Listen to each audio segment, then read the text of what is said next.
안녕하세요. 류마지기 유창길 원장입니다. 지난 시간에 레이노 증상이 7, 8년 동안 있다가 루푸스로 진단을 받게 된 어떤 사례를 소개해드렸습니다. 그래서 레이노가 매우 중요하다. 루푸스에 있어서 레이노가 매우 중요하고 피부 경화증에서도 레이노가 중요하고 류마티스 관절염에서도 레이노가 매우 중요하다. 레이노를 주목해야 된다. 나에게 레이노 증상이 있다면은 루푸스로 발전될 가능성이 있기 때문에 레이노를 반드시 잘 치료해야 된다. 핵심이다 라고 말씀드렸죠. 레이노에 주목하라.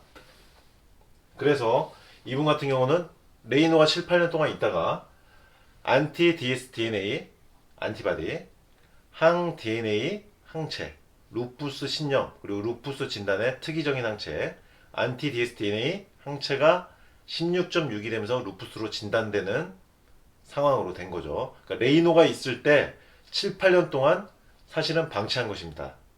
레이노가 있는 상태에서 7, 8년 동안 지내는 것은 몸을 방치한 것입니다. 그러다 보니까 루푸스로 발전된 것이고 이제 급해진 겁니다. 루푸스가 발생될 때 양성으로 나오는 항체가 나와버린 거예요. 7, 8년 동안 괜찮다가 그만큼 레이노는 주목해야 된다. 전에 레이노 현상에 대해서 한번 설명드린 적이 있는데 다시 한번 강조를 드리겠습니다. 레이노라는 것은 추위, 찬물, 찬바람 등에 접촉했을 때 피부색 끝이 또는 발이나 코끝이 창백해지거나 푸르스름하게 변하는 현상입니다. 이게 있을 때 루푸스나 류마티스 관절염이나 피부 경화증으로 발전된 경우가 많다. 그래서 레이노가 있는 사람은 레이노가 빨리 몸에서 없어지도록 노력을 해야 된다. 색깔만 변하는 것이 아니라 더 심해지면요. 레이노 현상이 나타나는 그 손가락 부위에 조직들이 그러니까 강직이라는 건 뭐냐면 경화된다. 레이노만 나타나는 건 그래도 다행이에요. 근데 시간이 지나면은 이 손가락 레이노 나타나는 부위가 딱딱해집니다. 경화된다는 거예요.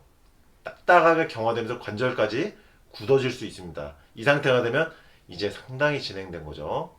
거기서 더 진행되면 살이 파이고 결국 수술하는 상태에 도달하게 됩니다.